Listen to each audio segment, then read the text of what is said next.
আমি 10 দিন ঘুমিয়েছিলাম, 9 দিন রিমান্ডে ছিলাম, 10 দিনের একদিন হাত বেঁধে চোখ বেঁধে কারেন্টের শর্ট দিয়ে লটকায়া পিটাইছে। কেন বলতেছে তুমি কেন বললা ইসলাম একমাত্র সঠিক ধর্ম? আমি বলছি এটা তো আল্লাহর হুকুম। আল্লাহ বলছে ইন্নাদ দীনা ইনদাল্লাহিল ইসলাম, আল্লাহর নিকট একমাত্র মনোনীত ধর্ম হলো ইসলাম। আর আমি হলাম আল্লাহর গোলাম, আল্লাহর দালাল, আল্লাহর লেসপেন্সার। এখন আমরা আল্লাহর খাই, ঠিক নয় কি? তো তোমরা খালেদা জিয়ার দালাল, শেখ হাসিনার দালাল, দিল্লির দালাল, ওয়াশিংটনের দালাল। এই জন্য কেউ এসে ওই দিল্লির অশ্লীলতা এই দেশে কি করতে চাও? প্রচার করতে চাও। দিল্লির গরুকে মা ডাকার নীতি এই দেশের পাঠ্যসূচিতে ঢুকাইতে চাও। তোমরা কেউ ওয়াশিংটনের দালাল, এই জন্য তোমরা মানুষকে বানরের সন্তান বলতে চাও। তোমরা কেউ ওয়াশিংটনের দালাল, এই জন্য তোমরা ট্রান্সজেন্ডার বাদে বিশ্বাসী হও। আমি জিহাদের কথা বলি কেন? জিহাদের কথা বলতে আমি বাধ্য। আল্লাহ রাসূলকে বলছেন ইয়া আইয়ুহান নাবিয়্যু হাররিজিল মুমিনিনা আলাল কিতাব। হে আমার হাবিব, ওয়াজ করবেন তো আপনার উম্মতকে জিহাদের ওয়াজ করেন। জিহাদের ওয়াজ করবেন না তো ইসকনের সন্ত্রাসীরা আপনার উম্মতকে ধরে নিয়ে কুপিয়ে হত্যা করবে।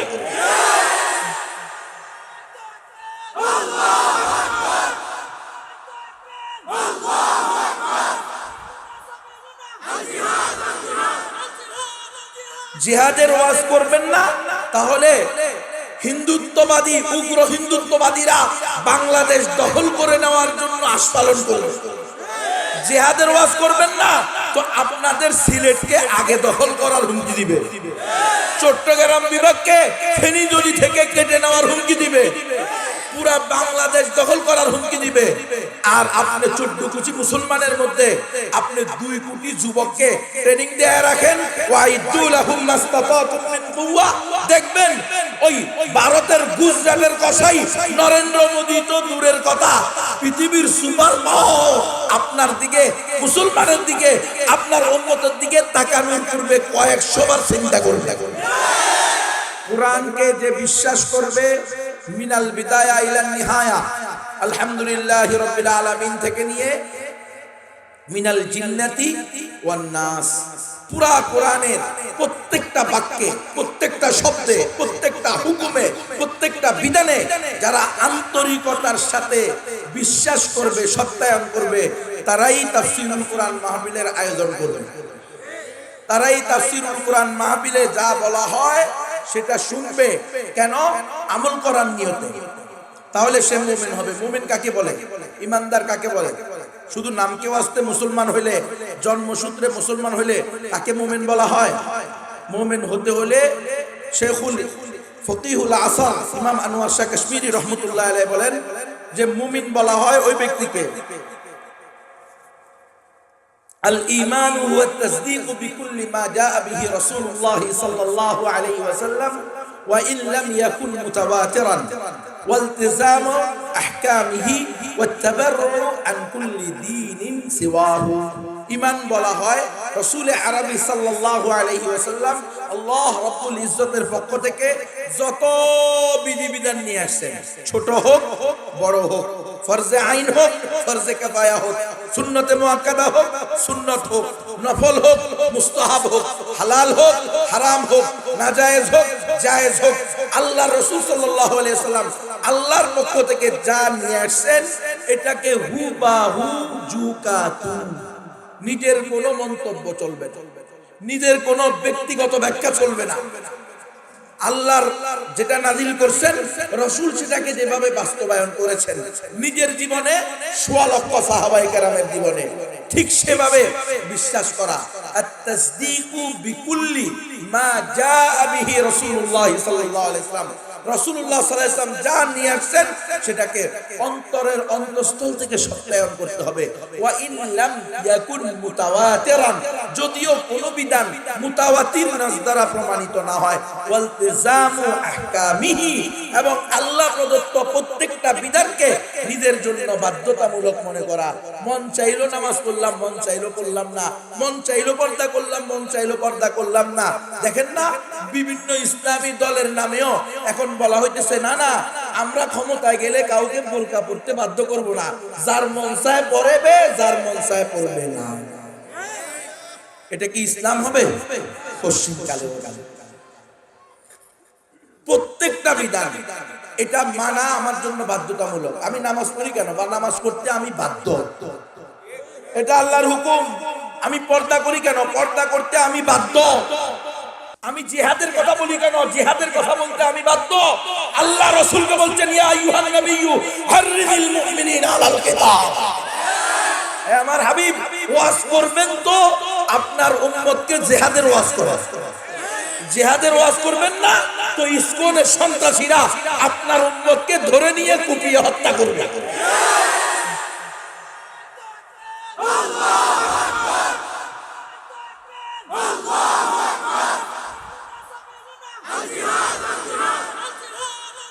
জিহাদের ওয়াজ করবেন না, তাহলে হিন্দুত্ববাদী উগ্র হিন্দুত্ববাদীরা বাংলাদেশ দখল করে নেওয়ার জন্য আস্ফালন করবে। জিহাদের ওয়াজ করবেন না তো আপনাদের সিলেটকে আগে দখল করার হুমকি দিবে, চট্টগ্রাম বিভাগকে ফেনী নদী থেকে কেটে নেওয়ার হুমকি দিবে, পুরা বাংলাদেশ দখল করার হুমকি দিবে। আর আপনি 14 কোটি মুসলমানের মধ্যে আপনি 2 কোটি যুবককে ট্রেনিং দিয়ে রাখেন, ওয়াইদুলাহুম মাস্তাতাতুম মিন কুওয়া। দেখবেন ওই ভারতের গুজরাটের কসাই নরেন্দ্র মোদী তো দূরের কথা, পৃথিবীর সুপার পাওয়ার আপনার দিকে, মুসলমানের দিকে, আপনার উম্মতের দিকে তাকানোর পূর্বে কয়েকশো বার চিন্তা করবে। দেখেন না, এখন যাক আফগানিস্তানে মারা যাও, আফগানিস্তানে ওয়েস্টার্ন ডেমোক্রেসি বাস্তবায়ন করো, ওখানে গিয়ে সুদ ভিত্তিক অর্থনীতি চালু করো, পারবে? এটা সিস্টেম। ইসলামের প্রত্যেকটা বিধানকে অন্তর থেকে মানতে হবে। তাহলে আমরা জিহাদের ওয়াজ করছি কেন? এই জন্য আমাদেরকে গুম করে ফেলছে। আমি 10 দিন ঘুমেছিলাম, 9 দিন রিমান্ডে ছিলাম, 10 দিনের একদিন হাত বেঁধে চোখ বেঁধে কারেন্টের শর্ট দিয়ে লটকায়া পিটাইছে। কেন? বলতেছে তুমি কেন বললা ইসলাম একমাত্র সঠিক ধর্ম? আমি বলছি এটা তো আল্লাহর হুকুম। আল্লাহ বলছে ইন্নাদ দীনা ইনদাল্লাহিল ইসলাম, আল্লাহর নিকট একমাত্র মনোনীত ধর্ম হলো ইসলাম। আর আমি হলাম আল্লাহর গোলাম, আল্লাহর দালাল, আল্লাহর লেসপেন্সার। এখন আমরা আল্লাহর খাই, ঠিক নয় কি? তো তোমরা খালেদা জিয়ার দালাল, শেখ হাসিনার দালাল, দিল্লির দালাল, ওয়াশিংটনের দালাল। এই জন্য কেউ এসে ওই দিল্লির অশ্লীলতা এই দেশে কি করতে চাও? প্রচার করতে চাও। দিল্লির গরুকে মা ডাকার নীতি এই দেশের পাঠ্যসূচিতে ঢুকাইতে চাও। তোমরা কেউ ওয়াশিংটনের দালাল, এই জন্য তোমরা মানুষকে বানরের সন্তান বলতে চাও। তোমরা কেউ ওয়াশিংটনের দালাল, এই জন্য তোমরা ট্রান্সজেন্ডার বাদে বিশ্বাসী হও। আমরা আল্লাহ আল্লাহ রসুলের দালাল, ঠিক নয় কি? আমরা আল্লাহর দেওয়া খাই, ঠিক নয় কি? রাসূলুল্লাহ সাল্লাল্লাহু আলাইহি ওয়াসাল্লামকে রাসূল হিসেবে পেয়ে আমরা গর্ববোধ করি। আর তোমরা হিন্দু বৌদ্ধ খ্রিস্টানদের দুর্গা পূজা, কালী পূজা, সরস্বতী পূজায় গিয়ে গর্ববোধ করো। দেখেন 15 বছর পরে আপনাদের দুর্গা পূজায় আসতে পারে আমি গর্বিত। মুসলমান নিয়ে কোন মুসলমান পূজা দেখে শিরিক থেকে গর্বিত হতে পারে? খবরদার মুসলমান, সকল বিধিবিধানকে বাধ্যতামূলক মনে করতে হবে। আপনার মেয়েকে 14 বছরে বিয়ে দেন কা? বলে এটা আল্লাহর দেওয়া শরীয়তের সিদ্ধান্ত। মেয়ে উপযুক্ত হইলে উপযুক্ত পাত্রী দেখে বিয়ে দিয়ে দাও, এটা ইসলামের বিধান। আপনার মেয়েকে সহশিক্ষা পড়ান না কেন? বলে সহশিক্ষা, কো-এডুকেশন। ছেলে আর মেয়ে, কপতার কপতি, যুবতার যুবতী, তরুণার তরুণী একসাথে পড়তে পারবে না, একসাথে কাজ করতে পারবে না, কাঁধে কাঁধ মিলিয়ে দেশ উন্নতি, দেশকে এগিয়ে নেওয়ার কাজে অংশগ্রহণ করতে পারবে না। এটা আল্লাহ আল্লাহ রাসূলের মানা। মানলে মান, না মানলে দেখবি আশরাফুল মাখলুকাত মানব সন্তান ডাস্টবিন। কিরে কথা সত্য না মিথ্যা? তাহলে রাসূল সাল্লাল্লাহু আলাইহি ওয়াসাল্লাম আল্লাহর পক্ষ থেকে যত বিধান আনছে প্রত্যেকটাকে অন্তরের অন্তঃস্থল থেকে মুহাব্বতের সাথে, শ্রদ্ধার সাথে মেনে নিতে হবে। তাহলে তুমি মুসলমান। আর নাইলে তাফসীরুল কোরআন মাহফিল করলেও তুমি বেঈমান। এদিক দিয়ে তাফসীরুল কোরআন মাহফিল করো, ওই দিক দিয়ে নিজের মেয়েকে ক্রিকেট খেলোয়াড় বানাও। এদিক দিয়ে তাফসীরুল কোরআন মাহফিল করো, ওই দিক দিয়ে নিজের মেয়েকে ফুটবল খেলোয়াড় বানাও। তো তুমি মুসলমান। এদিক দিয়ে তাফসীরুল কোরআন মাহফিল করো, ওই দিক দিয়ে বলো সকল ধর্ম সঠিক, অথচ ইমানের পূর্ব শর্ত ওয়াত্তাবাররু আন কুল্লি দীনিন সিওয়াহু, একমাত্র দ্বীনে হক, একমাত্র সত্য ধর্ম ইসলাম ছাড়া অন্য সকল আদিয়ানে বাতিলা, অন্য সকল মন্ত্র, অন্য সকল ধর্ম, অন্য সকল আদর্শ, অন্য কোন মতবাদ থেকে 100% সম্পর্ক ছিন্ন করতে হবে। ধর্ম যার যার উৎসব সবার বলা যাবে, সকল ধর্ম সঠিক এই কথা বলা যাবে? আমাকে বলেন না নবী, আপনি দেখেন না রাষ্ট্র চলতেছে গণতন্ত্র দিয়ে, আর গণতন্ত্র মানে সকল ধর্ম, সকল বর্ণ, সকল বৈচিত্র্য, সকল আদর্শ, সকল মতবাদ সব সঠিক, প্রত্যেকটাকে রেসপেক্ট করতে হবে, সম্মান করতে হবে। আপনাকে বলতে হবে সকল ধর্ম সঠিক, আমি কই তাহলে করস পায় দিয়ে দেন। সকল ধর্ম সঠিক এই কথা বলা যাবে না। এই কথা যদি এই হুজুররা বলে, এই হুজুররা মুরতাদ। এই হুজুররা যদি বলে সকল ধর্ম সঠিক, তাহলে এই হুজুররা মুরতাদ। হুজুর কি বলে, কোনো সমস্যা আছে? আর এটা যদি এই বক্তা বলে, বক্তা মুরতাদ। তাহলে যদি কোনো দলীয় নেতা নেত্রী বলে, তারাও মুরতাদ। কথা বলেন মুসলমান, ইসলাম কি একমাত্র সঠিক ধর্ম? মুসলমান ছাড়া আর কেউ জান্নাতে যাবে না। বিশ্বাস করলে মুসলমান, বিশ্বাস না করলে বেঈমান। আপনারটা আপনি সিদ্ধান্ত নেন। আমি আওয়ামী লীগ করি, আমি বিএনপি করি, আমি রাজনৈতিক ভাষায় কথা বলি। রাজনৈতিক ভাষায় কথা বলতে হলে সেটা ইসলামের কাছে জিজ্ঞেস করতে হবে যে কালিমা পড়ছো না, লা ইলাহা ইল্লাল্লাহ মুহাম্মদুর রাসূলুল্লাহ, এটাকে আগে জিজ্ঞেস করো আল্লাহর পক্ষ থেকে এই বক্তব্য দেওয়ার অনুমতি আছে কিনা, আল্লাহর রাসূলের পক্ষ থেকে এই মন্ত্রী, এই এমপি, এই উপদেষ্টা হওয়া জায়েজ আছে কিনা। যেই মন্ত্রী, এমপি, উপদেষ্টা হইতে হলে বিলবোর্ডে, নির্বাচনী প্রচার বোর্ডে এরকম ভাবে সাইনবোর্ডে লিখতে হবে ঈদুল ফিতর ও দুর্গা পূজার শুভেচ্ছা। লিখছি তো, এই দেশে লিখছে, এই দেশে লিখছে, এই দেশে। কিন্তু ঈদুল ফিতর আর দুর্গা পূজা দুইটা কি কোশ্চিন গেল এখনই? তো তুমি ঈদুল ফিতরকেও মানো, দুর্গা পূজাকেও সম্মান করো, নিঃসন্দেহে তুমি মুরতাদ। আল্লাহ তোমারে শিখেছি কি? আল্লাহ বলছেন কাফারনা বিকুম ওয়া বাদা বাইনানা ওয়া বাইনাকুমুল আদাওয়াতু ওয়াল বাগদাউ আবাদা হাত্তা তুমিনু বিল্লাহি ওয়াহদা। এই কাফেররা, এই মুশরিকরা, এই বেঈমানেরা, এই শতাতিরা, এই আমাদের বাবা মায়েরা, এই আমাদের মামু খালুরা, এই আমাদের দলের নেতা নেত্রীরা, এই এলাকার হুমরা সুমরারা, তোরা যদি কুফর করস, শিরিক করস, এবং যাদেরকে কুফর করস, শিরিক করস, যাদের মাধ্যমে দেব দেবী, মূর্তি, ভাস্কর্য, সংবিধান, আল্লাহর সংবিধানের বিপরীতে অন্য কোন সংবিধানকে যদি প্রাধান্য দেওয়া হয়, ওই সংবিধান ও মূর্তির জায়গায় আসবে, ওইটাও তাগুত। এই তোদের সব কিছু থেকে আমরা সম্পর্ক ছিন্ন করলাম। কাফারনা বিকুম, কোন সম্পর্ক তুমি আমি না তোমার চাচা নেই, কাদিয়ানি হয়ে গেছো যেদিন থেকে, চাচার পরিচয় শেষ হয়ে গেছে সেদিন থেকে। কথা বলেন মুসলমান, হিজবুত তাওহীদে যেদিন নাম দিছো সেদিন থেকে তুমি আমার আত্মীয়তার সম্পর্ক খতম করে দিছো। যেদিন থেকে তুমি নাস্তিকবাদের এজেন্ডা বাস্তবায়ন করাকে সমর্থন করছো, মূর্তি আর ভাস্কর্যের পক্ষে গিয়ে ওলামায়ে কেরামের ঘাড় মটকায় দিবা, হাত পা ভেঙ্গে এরপরে বুড়ি গঙ্গায় ভাসায়া দিবা, এটা যেদিন থেকে বলছো সেদিন থেকে তুমি আমার আত্মীয়তার সম্পর্ককে অস্বীকার করেছো। কাফারনা বিকুম, তোমার সাথে আমার কোনো সম্পর্ক নেই। ওয়া বাদা বাইনানা ওয়া বাইনাকুমুল আদাওয়াতু ওয়াল বাগদা, তোমাদের সাথে আমাদের চিরশত্রুতা, চির দুশমনী। কতদিন পর্যন্ত? হাত্তা তুমিনু বিল্লাহি ওয়াহদা। আবার কালিমা পড়বা। আল্লামা মুহিবুল্লাহ বাবুনগরীর কাছে যাও, তার পায়ে ধরে বসো। এই এলাকার সবচেয়ে বড় বড় হুজুরদের কাছে যাও, তাদের পায়ে ধরে এদের কাছে মাফ চাও, আল্লাহর কাছে তওবা করো। আয় আল্লাহ, আমি ভুল করে বলছি, নাস্তিকবাদের পক্ষে গিয়ে, ওলামায়ে কেরামের বিরুদ্ধে গিয়ে, ট্রান্সজেন্ডারবাদের পক্ষে কথা বলে, আমি মানুষকে বানরের বাচ্চা বলে অন্যায় করেছি, আমি ভাস্কর্য আর মূর্তি বানানোকে হালাল বলে অন্যায় করেছি। আমি তওবা করতেছি, কোন ধরনের ব্যাখ্যা ছাড়া আমারে মাফ করে দেন। এরপরে কালিমা পড়ে আবার মুসলমান হতে হবে। তারপরে আবার তোমার সাথে আমার আত্মীয়তার সম্পর্ক, তুমি আমার মেয়ের জামাই হইবে, আমি তোমার মেয়ের জামাই হইব। সমস্যা কি রে? কাফের যদি মুসলমান হয়ে যায় তাকে মেয়ের জামাই বানানো যাবে না? হ্যাঁ, কাফেরা যদি মুসলমান হয়ে যায় তাকে নিজের বউ বানানো যাবে না? অবশ্যই যাবে, সমস্যা কোথায়? এটা ইসলামে আছে। রাসূল নব মুসলিমা বিয়ে করছে, রাসূলের মেয়েদেরকে নব মুসলিমের কাছে বিয়ে দিছে। তো আপনি কে? আপনি নব মুসলিমের কাছে বিয়ে দিবেন না? নব মুসলিমাকে নিজের ছেলের বউ বানাবেন না? তাহলে তো আপনার রাসূলের সকল বিধিবিধানকে মানেন না, রাসূলের সকল আদর্শকে মানেন না। তাফসীরুল কোরআন মাহফিল করার শোনার যোগ্যতা আপনার ভিতরে নেই। বুঝতেছেন আপনারা? আল্লাহর রাসূল যা যা করছে, যা যা করতে উম্মতকে বলছে, যা যা সাহাবায়ে কেরামকে দিয়ে করিয়েছে, এগুলো প্রত্যেকটা আমাদের জন্য অনুসরণীয়, অনুকরণীয়।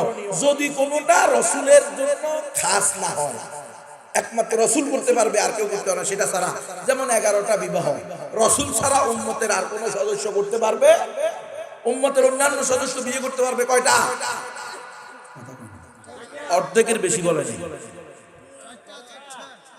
পশ্চিমাদের কুপুরি শিরকি আদর্শ ঢুকে গেছে, একাধিক বিবাহ নিষিদ্ধ, আর পরকিয়া ঘরে ঘরে চলবে। দেখেন না, একাধিক বিয়া হারাম, কিন্তু ক্লাস 6 এর মেয়ের পেটে প্রাইভেট মাস্টারের জারজ সন্তান। কথা সত্য না মিথ্যা? একাধিক বিবাহ হারাম, কিন্তু প্রাইমারি স্কুলের হেডমাস্টারের ক্লাস 5 এর মেয়ের পেটে প্রাইমারি স্কুলের হেডমাস্টারের সন্তান। ফেনী দাগন মিয়া, খবর নেন, আমার কাছে পত্রিকার কাটিং করা আছে। বুঝেন, আল্লাহ তাআলা আমাদেরকে সৃষ্টি করেছেন, আল্লাহ তাআলা আমাদের জন্য যেটাকে হালাল বলছেন সেটা আমাদের জন্য কল্যাণকর, আল্লাহ তাআলা যেটাকে আমাদের জন্য হারাম বলছেন সেটা আমাদের জন্য অকল্যাণকর। আল্লাহ তাআলা আমাদেরকে ইসলাম দান করেছেন কেন? লিইয়ুযহিরাহু আলাদ দীনি কুল্লি, সকল আদিয়ানে বাতিলের উপরে একমাত্র দ্বীনে হককে বিজয় করার জন্য। তাহলে আমরা ইসলামী রাষ্ট্র চাই, ইসলামী শরিয়া চাই। আমাদের এই দেশ ইসলামী রাষ্ট্র হবে, খেলাফা আলা মিনহাজিন নবুওয়া, নবুয়তের আদলে আল্লাহর জমিনে আল্লাহর আইন বাস্তবায়ন ফরজে আইন। এই মিছিল হবে, এটা বলে না হয় আমরা ওয়েলফেয়ার স্টেট প্রতিষ্ঠা করব। ওয়েলফেয়ার স্টেট মানে কল্যাণ রাষ্ট্র। কি কল্যাণ রাষ্ট্র? কসকা ইসলামী রাষ্ট্র কইলে সমস্যা কি? বুঝেন নাই? কারণ ইসলামী রাষ্ট্রের ভিতরে আলাদা একটা কি আছে রে, পাওয়ার আছে। ইসলামী রাষ্ট্র বললেই দিল্লি অসন্তুষ্ট, ওয়াশিংটন অসন্তুষ্ট। কেন? কারণ তারা জানে ইসলামী রাষ্ট্র মানি হলো সেখানে অশ্লীলতা চলবে না, ইসলামী রাষ্ট্র মানে সেখানে সুদ চলবে না, ইসলামী রাষ্ট্র মানে সেখানে ঘুষ চলবে না, ইসলামী রাষ্ট্র মানে সেখানে টেন্ডারবাজি চলবে না, ইসলামী রাষ্ট্র মানে সেখানে নারীর অধিকার, নারী ক্ষমতায়ন, সমান অধিকার, নারী উন্নয়নের নামে আমার মা, বোন, স্ত্রী, মেয়েকে দইয়ুস বানানো চলবে না। এই জন্য তারা ইসলামী রাষ্ট্র বলাইতে চায় না। আমাকে যখন গুম করছে তখন আমাকে বলছে তুমি যুদ্ধ হবে, সংগ্রাম হবে, লড়াই হবে, আবার মুক্তিযুদ্ধ হবে না। প্রথমবার যখন আমার বিরুদ্ধে টকশো করছে আমি তখন কিছুদিন হাইলাইটে ছিলাম, মানে মোবাইল ব্যবহার করি নাই, আমার সব কাজ আমি করছি। এই 15 দিনের মধ্যে আমাকে বিশেষ ব্যক্তির মাধ্যমে ডাকায়া বলছে, এই গুণবী তুমি দাওয়াতের কাজ করো, খুব ভালো, তুমি বলো আবার যুদ্ধ হবে, আবার সংগ্রাম হবে, আবার বিপ্লব হবে, আবার স্বাধীনতা হবে, এটা বলে রাষ্ট্র উল্টে এলো, সমস্যা নাই, কিন্তু জিহাদ হবে, কিতাল হবে, ইসলামী শরিয়া বাস্তবায়িত হবে, গজওয়াতুল হিন্দ হবে। এই হিন্দুস্তানে মুশরিক মালাউনদের সাথে মুসলিম তাওহীদবাদীদের চূড়ান্ত যুদ্ধ হবে, জিহাদ ফি সাবিলিল্লাহ হবে, ইনশাআল্লাহ মুজাহিদদের বিজয় হবে। হয় এগুলা বলিও না, জিহাদ শব্দটা বলিও না, সংগ্রাম হবে বল, বুঝছেন? এই জন্য আমরা এখন সংগ্রাম করি। হ্যাঁ, বিপ্লব, ইসলামী খেলাফত সময় এসে গেছে, ইসলামী খেলাফত প্রতিষ্ঠা হবে। খেলাফত ছাড়া তুমি কোশ্চিন কালেও তোমার অধিকার বুঝে পাবে না, খেলাফত ছাড়া তুমি কোশ্চিন কালেও আল্লাহর পক্ষ থেকে রহমত পাবা না। যেই রাষ্ট্রে ইসলামী শরিয়া বাস্তবায়িত নাই, খোদার কসম ওই রাষ্ট্র কল্যাণ রাষ্ট্র হতে পারে না। কিন্তু সুদ ভিত্তিক অর্থনীতি চলে, পতিতালয় ভিত্তিক অশ্লীলতা চলে, মদের লাইসেন্স দেওয়া হয়, ট্রান্সজেন্ডার বাদকে রাষ্ট্রীয়ভাবে আইন করে প্রমোট করা হয়, লিভ টুগেদার পবিত্র সংবিধানে বৈধ লেখা হয়, পবিত্র সংবিধান ওখানে লিভ টুগেদার বৈধ, ছেলে আর মেয়ে, নারী আর পুরুষ, কপতার কপতি, তরুণ আর তরুণী, যুবক আর যুবতী একে অপরের মৌন সমর্থনে বিবাহ বহির্ভূত শারীরিক সম্পর্ক করবে, এটা কোনো অন্যায় না। এটার নাম হইল লিভ টুগেদার। ওই যে যেটারে পবিত্র সংবিধান কোন ওখানে লিখছে, পবিত্র সংবিধান মুসলমানদের আল কোরআন। আমরা কোরআন মানি, কোন কুফর শিরকি অশ্লীল সংবিধান আমরা মানব না। আমরা কোরআনী শিক্ষানীতি মানি, শিক্ষাই জাতির মেরুদণ্ড, নিঃসন্দেহে কোনো সন্দেহ নাই, কিন্তু সেই শিক্ষা অবশ্যই আসমানি শিক্ষা হতে হবে। যে শিক্ষায় ছেলে আর মেয়ের ছবি দিয়া পাশাপাশি দাঁড় করে বলে চলো বন্ধু হই, এই শিক্ষা জাতির মেরুদণ্ড, এটা তো মৃত্যু, এটা তো ধ্বংস। খবরদার মুসলমান, তাহলে রব্বুল আলামিনের পক্ষ থেকে আনিত সকল বিধিবিধান অন্তর থেকে মানব। রাজি আছেন? যে যে রাজি নাই তার জন্য তাফসীরুল কোরআন মাহফিলে আসা জায়েজ না। তো রাজি থাকলে আল্লাহ বলেন ইয়ামহাকুল্লাহুর রিবা ওয়া ইউরবিস সাদাকাত, আল্লাহ তাআলা সুদকে ধ্বংস করেন আর সদকাকে বহুগুণে বাড়িয়ে দেন। কে বলছে? সুদকে কি করেন? ধ্বংস করেন। এখন আপনাদের এলাকায় সুদ চলে না তো? না, ব্যাংকের সাথে কেউ জড়িত না। সকল ব্যাংক, ইসলামী নামে যে ব্যাংক চলে সেই ব্যাংকেও সুদ আছে। সুদবিহীন কোন ব্যাংক এখনো এই দেশে কি হয় নাই, হয় নাই। এবং সেটা যতদিন ওয়ার্ল্ড ব্যাংক থেকে সম্পর্ক কাটবে না, আর বাংলাদেশ ব্যাংক ওয়ার্ল্ড ব্যাংকের সাথে সম্পর্ক কাটবে না, ততদিন পর্যন্ত সুদবিহীন 100% ব্যাংক সৃষ্টি করা, বানানো, পরিচালনা করা সম্ভব না। তাহলে ব্যাংকের সাথে আমরা যারা আছি তারা সবাই সুদের সাথে জড়িত আছি। যদি এই মাসালা না জানি যে সুদের অর্থ কোনো কারণে আসলে সেটা খাওয়া যাবে না, সেটাকে কি করে দিতে হবে? হয়তো কোনো জনকল্যাণমূলক কাজে লাগাই দিতে হবে, অথবা কোনো গরিব মিসকিন এতিমকে দিয়ে দিতে হবে সোয়াবের নিয়ত ছাড়া। সোয়াবের নিয়ত করলেও গুনাহ হবে। সুদের উপরে টাকা আনছো আবার সোয়াব লাগাইতে, কথা বুঝো নাই? সোয়াব চলবে না। তাহলে এখন পর্যন্ত কোনো ইসলামী ব্যাংক হয় নাই। আচ্ছা, এটার সাথে আমরা যারা মোটামুটি পয়সাওয়ালা, হ্যাঁ, তারা প্রায় সবাই জড়িত, আল্লাহ মাফ করুক। পারলে কারেন্ট অ্যাকাউন্ট করবো সবাই। কি অ্যাকাউন্ট? Current account. কারেন্ট অ্যাকাউন্টে আপনার থেকে টাকা কাটবে, সেভিং অ্যাকাউন্টে আপনাকে টাকা দিবে। বুঝেন নাই? 15 দিন পরেও দিবে, 1 মাস পরেও দিব, 6 মাস পরেও দিব, 1 বছর পরে সারা না, আটা না, 5 পয়সা, 10 পয়সা, 1000, 1500, 2000, যতদিন বেশি রাখবেন তত বেশি টাকা পাবেন। সুদ, তবে ওইটার নাম দিব আর কি, মুনাফা। সুদের নাম কি? মুনাফা। তো মুনাফা বললে কি জায়েজ হয়ে যাবে? যেরকম ভাবে গণতন্ত্রকে ইসলামী বললে কি গণতন্ত্র হালাল হয়ে যাবে? না, গণতন্ত্র কুফরি এবং শিরকি মতবাদ। গণতন্ত্র আলাদা একটা ধর্ম। গণতন্ত্র দিয়ে ইসলাম প্রতিষ্ঠা হবে না। গণতন্ত্র প্রতিষ্ঠা করা হয়েছে খেলাফতকে ধ্বংস করার জন্য। কথা কও না?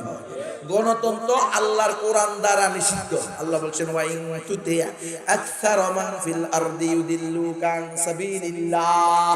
আয় আমার হাবিব, আপনি যদি জমিনের অধিকাংশ মানুষের মত অনুসরণ করতেন, ইউদিল্লুকা, তাহলে অধিকাংশরা আপনাকে গোমরাহ করত, আন সাবিলিল্লাহ, আল্লাহর রাস্তা থেকে আপনি বিভ্রান্ত হয়ে যেতেন, পথভ্রষ্ট হয়ে যেতেন।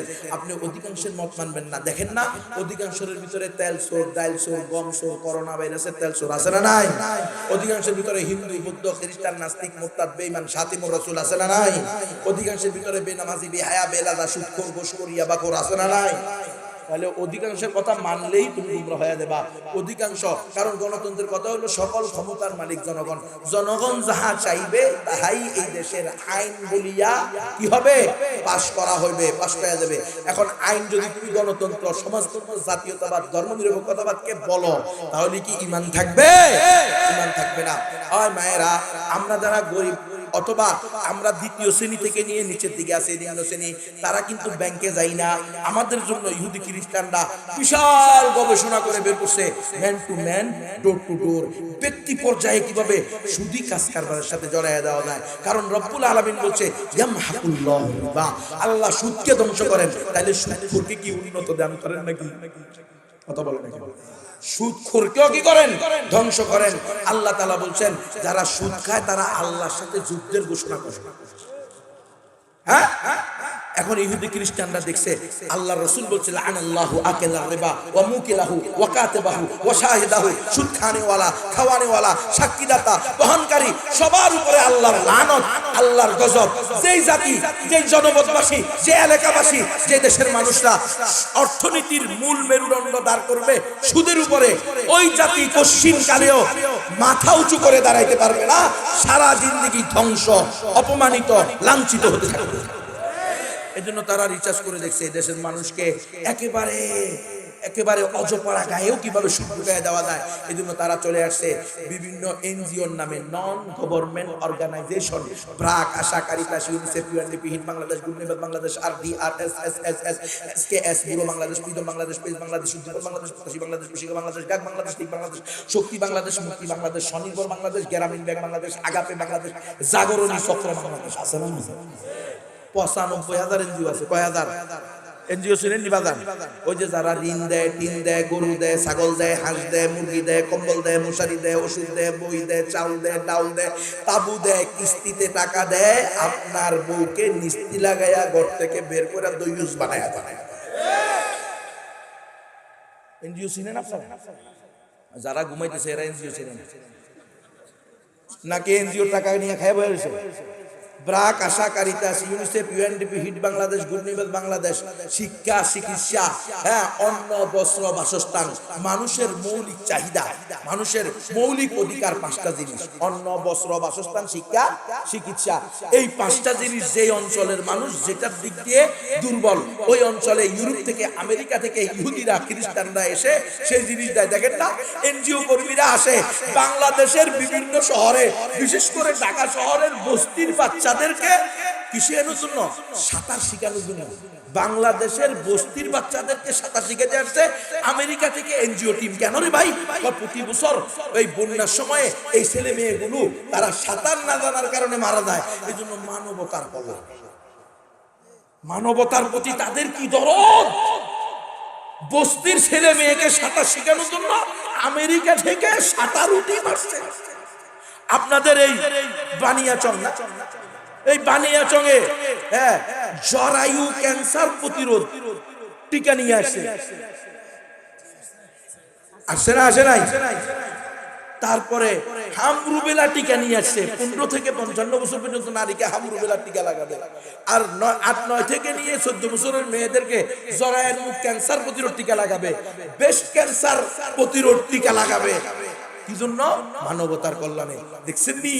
দেখছেন নি এরা কি পরিমাণ মানবতা এদের ভিতরে আছে, মানব ভালোবাসা এদের ভিতরে কত বেশি।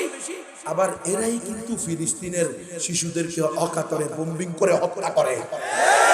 তাহলে মুসলমান, তোমাকে বুঝতে হবে এরা তোমার কল্যাণে আসে নাই, এরা তোমাকে ধ্বংস করতে আসছে। রব্বুল আলামিন বলছে, ওয়ালান তারযা আনকাল ইয়াহুদু ওয়ালান নাসারা হাত্তা তাত্তাবিয়া মিল্লাতাহুম। ও বানিয়াচংয়ের আমার মুমিন মুমিনা বান্দা বান্দিরা, শুনে রাখো, এই ইহুদি খ্রিস্টানরা যতই তোমাদের বাড়িতে অন্ন, বস্ত্র, বাসস্থান, শিক্ষা, চিকিৎসা, ঋণ টিন, গরু, ছাগল, হাঁস, মুরগি, গরুর বাচ্চা, তারপরে গাছের বাচ্চা, গাছের ছাড়া নিয়ে দিয়ে আসুন না, কশিন কালেও তোমাদের উপকার করবে না তাদের উদ্দেশ্য ছাড়া।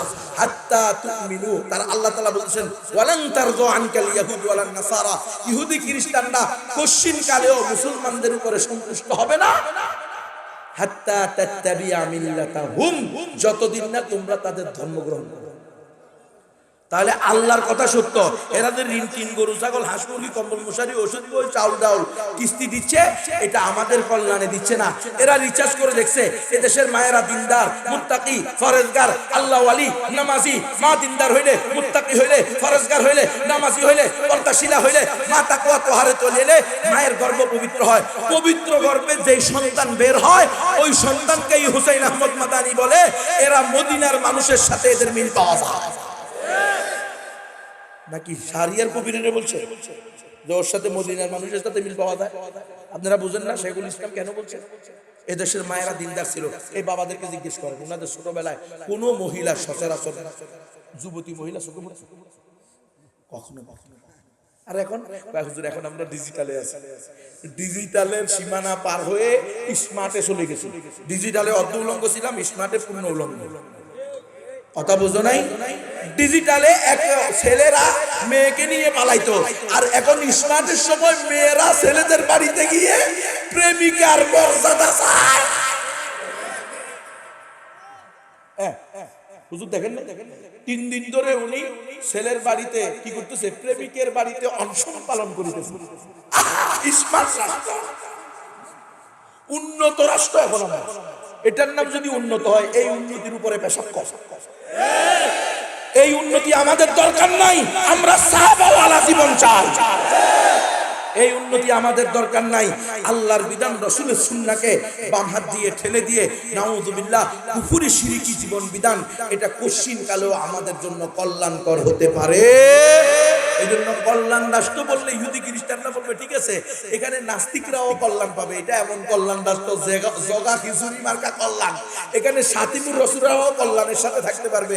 এখানে ইহুদি খ্রিস্টানরা তেমনি ভাবে বসবাস করতে পারবে, ইজ্জত সম্মান অধিকার নিয়ে ট্রান্সজেন্ডারবাদীরাও বসবাস করতে পারবে। রসুলের গালিদাতা যেমনি ভাবে এখানে থাকতে পারবে তার দাপটের সাথে, ঠিক তেমনি ভাবে ইহুদিরাও এখানে থাকতে পারবে রসুলের আশিক হয়ে। রসুলের আশিকের সামনে কোশ্চিন কালেও রসুলের দুশমন ছাড় পেতে পারে। কিন্তু তোমাকে যে কল্যাণ রাষ্ট্র বলাইতেছি বুঝো না? তোমাকে বললে আপনি তো কল্যাণ রাষ্ট্র চাইছেন, তো কল্যাণ রাষ্ট্রে নাস্তিক, তারপরে আস্তিক, তারপরে সাতিমুর রসুল, আশিকে রসুল, মুসলমান, গায়রে মুসলমান, ইমানদার, বেঈমান সবাই একসাথে থাকবে। হিন্দু আর মুসলমান আগে কি সুন্দর দিন কাটাইতাম, বুঝছেন? কি সুন্দর দিন কাটাইতাম। মানে আগে দুর্গা পূজা, কালী পূজায় গিয়ে ওই বেশ্যা মহিলাদের সাথে নাচতি, গান গাইতি। এটা যদি এটার অর্থ হয়, তো আগে তো তুই ধ্বংস ছিলি, এখন আল্লাহ তোর রক্ষা করছে। যে কোনো পূজায় মুসলমান যেতে পারবে, কথা বলেন না? কোন শিরকি আস্থা করে মুসলমান যেতে পারবে না। শিরকের আস্থা নাই, মুসলমান যেতে পারবে না। খবরদার মুসলমান, ইন্নাদ-দীন ইনদাল্লাহিল ইসলাম, একমাত্র সঠিক ধর্ম ইসলাম। ইসলামের সিদ্ধান্ত ইয়ামহাকুল্লাহুর রিবা, আল্লাহ সুদকে ধ্বংস করেন। ও মুসলমান, তুমি 5,000 টাকা, 10,000 টাকা, 20,000 টাকা, 50,000 টাকা এনজিও কর্মী থেকে নিয়ে আসছো, কিন্তু এনজিও কর্মীর ফয়সালা কি, সিদ্ধান্ত কি, শর্ত কি? এনজিওরা ঋণ, তিন, গরু, ছাগল সবকিছু দিবে, শর্ত হলো তোমার বউটাকে তার কাছে বন্ধক রাখতে হবে। এই কথা সত্য না মিথ্যা? এনজিওদের থেকে যে কোনো সুবিধা অর্জন করতে হলে কি শর্ত? নারী শর্ত। কিরে, রিক্সা চালাই আমি, ভ্যান চালাই আমি, মাথার গাম পায়ে ফেলে টাকা রুজি করি আমি, আমাকে পছন্দ হয় না, আমার বউকে পছন্দ হয় কেন? বুঝা গেল দিল মে কালা হে, কাবাব মে হাড্ডি হে। আল্লাহর কথাই সত্য। এদের সাইনবোর্ড, বিলবোর্ড, আউটডোর এগুলো সব মিথ্যা। মানব অধিকার, মানব উন্নয়ন, নারী অধিকার, নারী উন্নয়ন, নারী ক্ষমতায়ন, সমান অধিকার, এগুলো হলো মুখরোচক, দৃষ্টিনন্দন, কান সুখ, শুধু কিছু হেডলাইন, কিন্তু এর আউটডোর হলো, এর গভীরে রইল হাত্তা তাত্তাবিয়া মিল্লাতাহুম, যতদিন না তোমরা তাদের ধর্ম গ্রহণ করো। এরা এই জন্যই এই কাজ করতেছে। খবরদার মুসলমান, এই এনজিওদের কাছে যাওয়া যাবে না, এই এনজিওদের সুদ ভিত্তিক যে লেনদেন এটা করা যাবে না। আমরা যেহেতু পুরা কোরআনে বিশ্বাস করি, আমরা এটাও বিশ্বাস করি সুদ ভিত্তিক অর্থনীতি আমাদের কল্যাণ আনবে না, বরং সমাজে আল্লাহর গজব আসতে থাকবে, রাষ্ট্রে আল্লাহর গজব আসতে থাকবে। দেখো না, মুশরিকরা, গোমূত্র খাওয়া মুশরিকরা বিশ্বের শ্রেষ্ঠ জাতি, বিশ্বের একমাত্র সঠিক ধর্মের অনুসারী, বিশ্বের শ্রেষ্ঠ রাসূলের উম্মত, বিশ্বের একমাত্র আসমানি সর্বশেষ চূড়ান্ত গ্রন্থ আল কোরআনের ধারক বাহকদেরকে হুমকি দেয় কচুকাটা করার। কেন? তুমি আর আমি সুদ ভিত্তিক লেনদেন করে দুর্বল হয়ে গেছি। এই জন্য যদি আমরা সুদ থেকে বের হয়ে এসে 100% যাকাত ভিত্তিক অর্থনীতি পরিচালনা করতে পারি, আল্লাহর হুকুম, রাসূলের সুন্নাহ, আমাদের ব্যক্তিগত, পারিবারিক, সামাজিক, রাষ্ট্রীয়, আন্তর্জাতিক সর্বক্ষেত্রকে আমরা পরিচালনা করতে পারি, ইনশাআল্লাহ বিশ্বের সুপার পাওয়ারও আমাদের সাথে কথা বলার আগে 10 বার চিন্তা করবে। এজন্য পুরা কোরআন অনুযায়ী জীবন করতে তৈরি আছেন তো ইনশাআল্লাহ? তাহলে আজকে থেকে কোনো নারীকে এনজিওদের কাছে পাঠাবেন না। হাত তোলেন, লিল্লাহি তাকবীর। এই মুসলমান, না খেয়ে মরলেও জাহান্নামে যাবেন না, কিন্তু এনজিওর কাছে পাঠানোর কারণে আপনার মেয়ে যদি দয়ুস হয়, তো আপনার বউ যদি দয়ুস হয়, তাহলে সপরিবারে জাহান্নামে যেতে হবে। আল্লাহ তাআলা আমাকে সহ আমাদের সকলকে পরিপূর্ণ মুসলমান হওয়ার তৌফিক দান করেন। আমিন ওয়া আখিরু দাওয়ানা আলহামদুলিল্লাহ।